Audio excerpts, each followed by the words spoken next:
સતલાસના નવાબાદ સરતાનપુર road પર બે bike સામસામે અથડાતા અકસ્માત સર્જાયો। હાડોલના દશરથભાઈ ન્યાય તેમના પરિવાર સાથે બાઇક પર સતલાસના સમૂહ લગ્નમાં જતા હતા।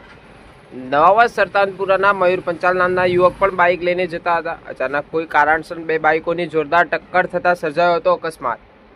મયુરભાઈ પંચાલ નામના યુવકને વધુ ગંભીર ઇજા થતા 108 મારફતે સતલાસના સિવિલ લઈ જવાયા હતા।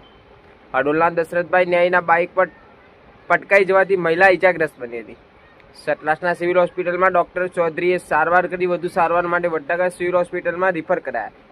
સતલાસના પટેલ સમાજવાડી ખાતે આજે ન્યાય સમાજના સમૂહ લગ્ન હોય વાહનોની ભીડ હતી।